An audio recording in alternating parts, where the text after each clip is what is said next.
Muito bem, hora de oração, mais um momento, gaste mais alguns minutos na presença do Senhor para ler, meditar na palavra dele e para que nós possamos orar em nome de Jesus, amém?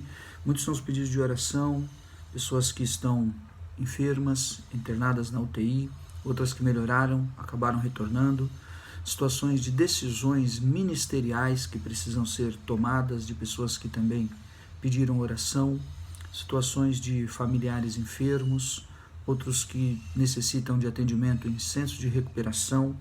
Eu não quero citar os nomes, mas estamos orando, apresentando ao Senhor em nome de Jesus. A retomada da situação de salário e desenvolvimento profissional diante dessa pandemia e muitos que estão desempregados, outros que foram assistidos pelo próprio trabalho da assistência social e que esse mês vão receber novamente essa assistência. Então, muitos dos pedidos de oração e cremos, querido, que nós temos que clamar e orar e buscar realmente ao Senhor nosso Deus em nome de Jesus. Nisso se quebranta realmente o nosso coração. E à noite, quando dobramos os nossos joelhos ou ao amanhecer, enfim, sabemos que Deus é fiel e poderoso para atender o nosso clamor e, dada a sua vontade, o Senhor se agrade de nós e pela sua misericórdia Ele derrame sobre nós a sua bênção. Eu estou falando sobre o Espírito Santo de Deus. Alguns testemunhos, não é um estudo teológico, sistemático, mas sim episódios e momentos e passagens do mover e da manifestação do Espírito de Deus, inspirando, levantando pessoas e as mãos invisíveis do Espírito de Deus, promovendo milagres, livramentos e abençoando ao seu povo com o fim realmente do propósito e da vontade do Senhor em nome de Jesus. E falamos sobre Atos dos Apóstolos nesses últimos 2 dias, o capítulo de número 5, onde milagres aconteceram, livramentos aconteceram na vida dos apóstolos, conduzidos e guiados pelo Espírito Santo de Deus. Mesmo diante de cadeias e algemas e prisões e ameaças, eles viveram uma grande liberação. Ontem estava falando sobre o conselho de Gamaliel, né? Se essa obra é de Deus, não terão como impedi-la, mas se é do homem, ela vai desaparecer por si só.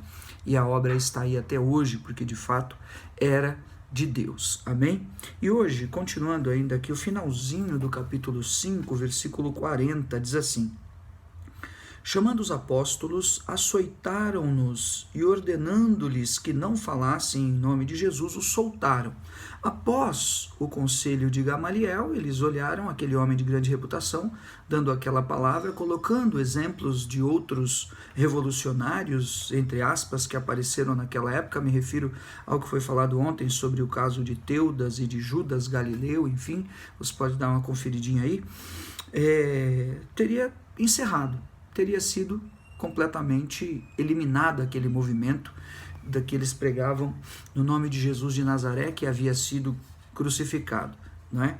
Então eles aceitaram o conselho de Gamaliel e em função de sua reputação e tudo, e soltaram os apóstolos, os ameaçando e também os açoitando. Eles se retiraram do sinédrio, como disse o sinédrio, o senado que era composto pelos fariseus e pelos saduceus ali que julgavam essa causa, as causas, né? Eles se retiraram do sinédrio regozijando-se por terem sido, veja bem isso, considerados dignos de sofrer afrontas por esse nome, Eu quero meditar com você 2 minutos sobre essa realidade. De alguma maneira, uma grande e poderosa alegria do Espírito de Deus veio sobre os apóstolos Pedro e João, sobre os discípulos, quando eles se viram passando por sofrimentos, quando eles se viram alvos de perseguição, quando eles foram repreendidos e oprimidos e ameaçados por causa do nome de Jesus, por causa do poder de Deus. Curioso isso, não é?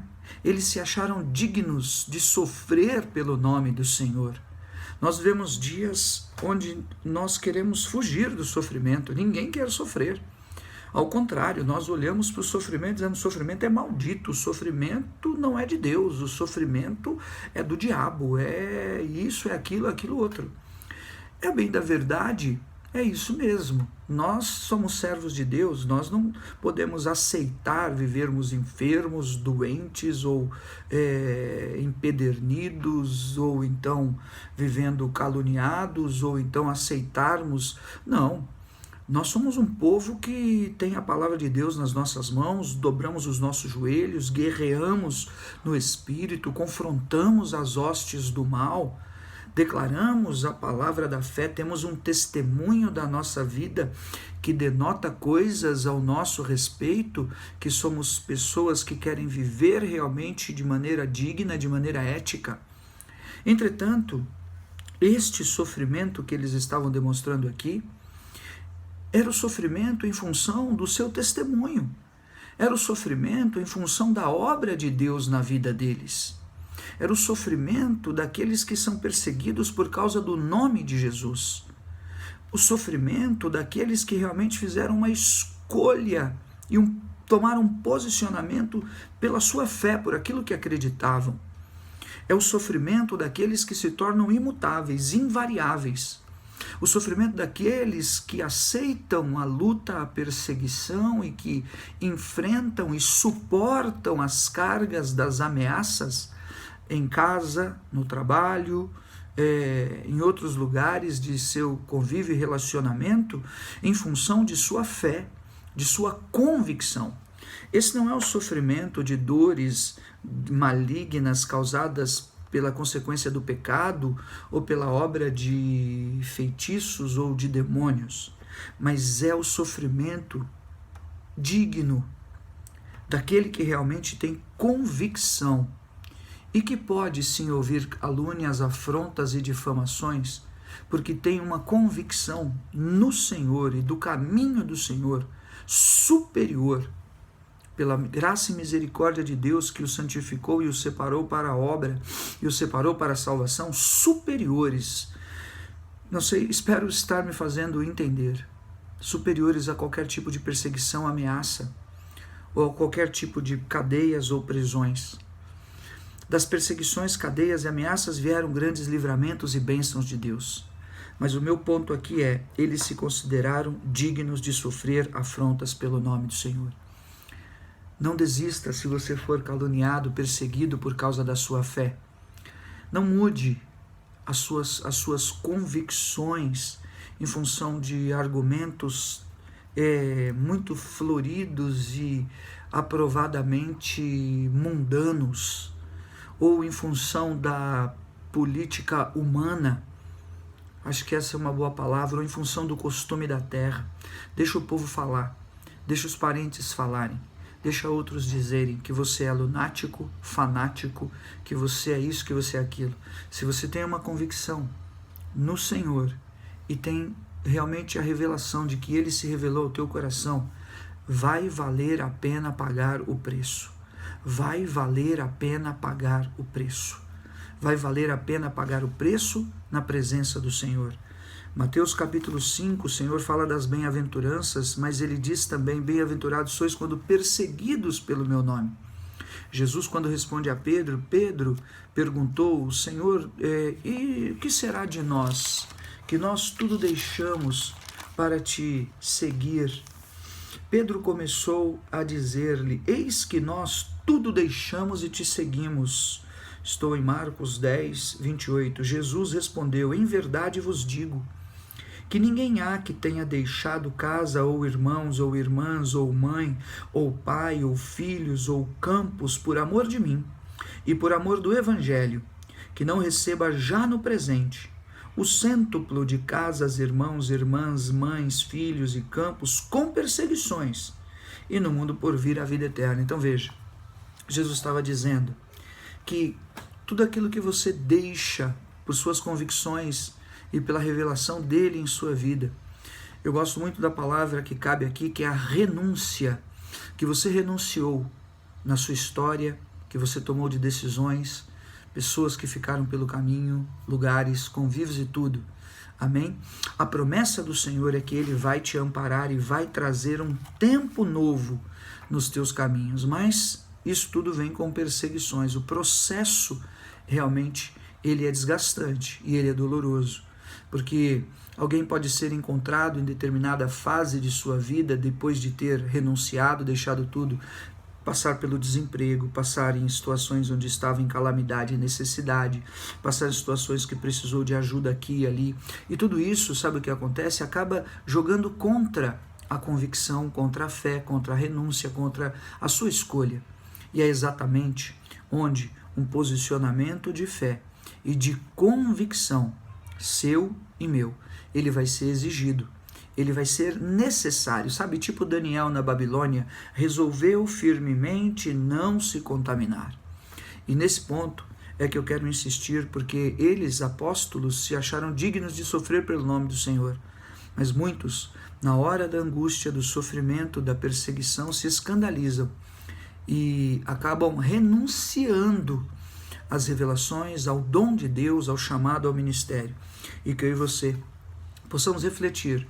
Não é apologia a sofrimento. Eu deixei bem claro a separação dessas duas coisas, pelo nosso posicionamento de fé, e queremos que Deus responda. Mas aqui está a dignidade daqueles que se acharam dignos por sofrer pelo nome do Senhor. Em complemento a isso, não posso deixar de citar, agora mesmo terminamos de fazer um estudo sobre o livro de Hebreus, Hebreus capítulo 2, versículo 10. Porque convinha que aquele cuja causa e por quem todas as coisas existem, conduzindo muitos filhos à glória, aperfeiçoasse por meio de sofrimento o autor da salvação deles. Falando que Jesus, o autor da salvação, foi aperfeiçoado por sofrimento. Aprendeu pelo que sofreu. É a sabedoria do apóstolo Paulo, que ele se alegrava nas suas lutas e nas dificuldades que ele passava, porque ele sabia que não estava defendendo carne e sangue, mas sim defendendo a obra e o nome do Senhor. Ainda Hebreus 5, versículo 8. Embora sendo filho, Jesus, embora sendo filho, aprendeu a obediência pelas coisas que sofreu.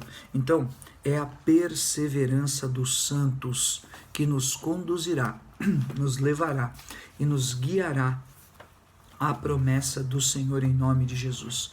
Esses sejam dias onde talvez você esteja sendo provado. Esses sejam dias, talvez, onde você esteja confuso ou em dúvidas, ou talvez você esteja na sua fase de oscilação, né? Esses são dias de muitas oscilações na fé. Uma hora a pessoa está no louvor, está na unção, está no mover, e está na pegada, e está estudando, e está lendo, e no outro momento ela sofre o contragolpe da sua carne, do velho homem, e da influência do inimigo, e da sua própria necessidade de crescimento e tudo, e ela se abala um pouco. Talvez seja esse o momento. Então eu te convido em nome de Jesus a essa dignidade, a dignidade daquele que não retrocedeu, que não voltou atrás, daquele que, em detrimento do que aconteceu ou do que não aconteceu ainda, continua perseverando fielmente na presença do Senhor, certo que Ele enviará a provisão, certo que Ele honrará os propósitos, certo que Ele, o Espírito Santo, vai impor as mãos invisíveis dele para te guiar e para levantar aquilo que Ele tem prometido. E saiba, todos viram a grandeza do Senhor através daqueles homens, e aqueles homens acabaram se tornando grandes em suas épocas. Então, creia, Ele vai confirmar a obra dele na tua vida. Grande é Ele, mas Ele vai te levar também em lugares grandiosos para viver coisas grandiosas em nome de Jesus. Essas são as mãos invisíveis do Espírito de Deus, que aqui nesse ponto necessita e é necessária o nosso posicionamento de fé para que a obra dele se estenda, e ela vai se estender em nome de Jesus. Amém?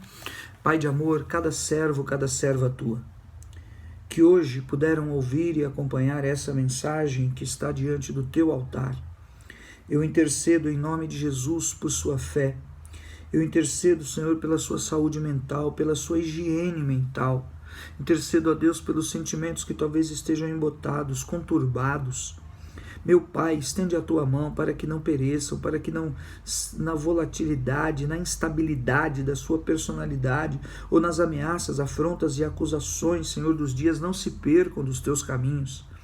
Não caiam, Senhor, não retrocedam, não deem vazão à lei do pecado e da morte, meu Deus, porque assim não teriam mais saída mesmo, porque não poderiam suportar. Espírito de Deus, eu intercedo pelos enfermos, intercedo por aqueles que estão, Senhor, em carências e necessidades. Abre portas, eu te peço. Conduz em triunfo, alcança, Senhor, pais e mães e famílias e necessidades de escolaridade, necessidade, Senhor, de transporte, de carro, de locomoção. Meu Deus, aí estão todas as provações do dia a dia.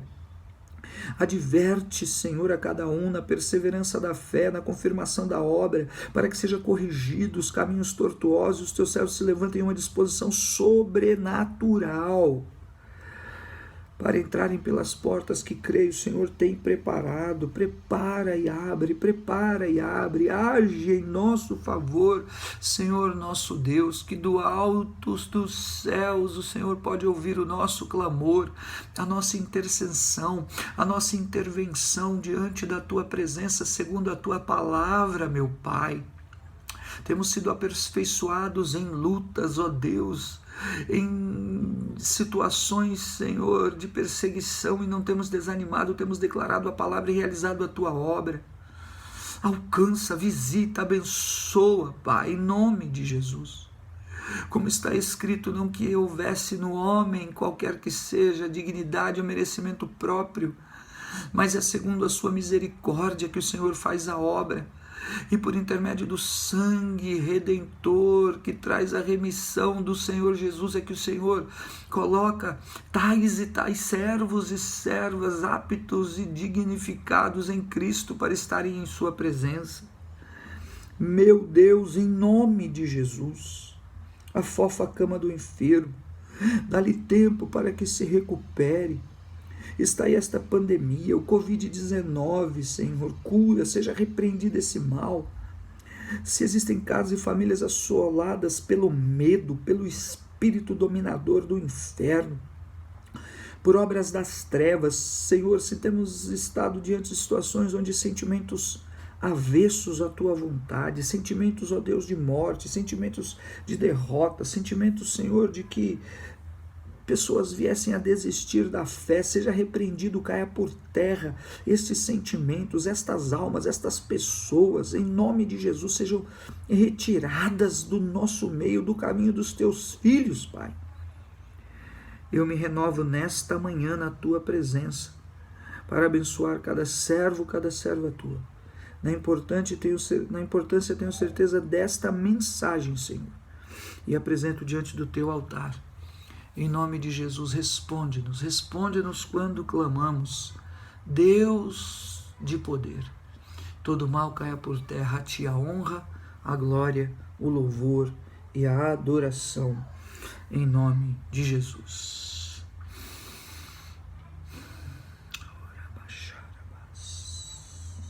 Aleluia, aleluia, aleluia, Pai. Em nome de Jesus, amém? Receba. Onde você está, na tua sala, na tua casa, onde você estiver, o Espírito de Deus vai te tocar e te despertar para essa grande realidade, em nome de Jesus. Deus abençoe.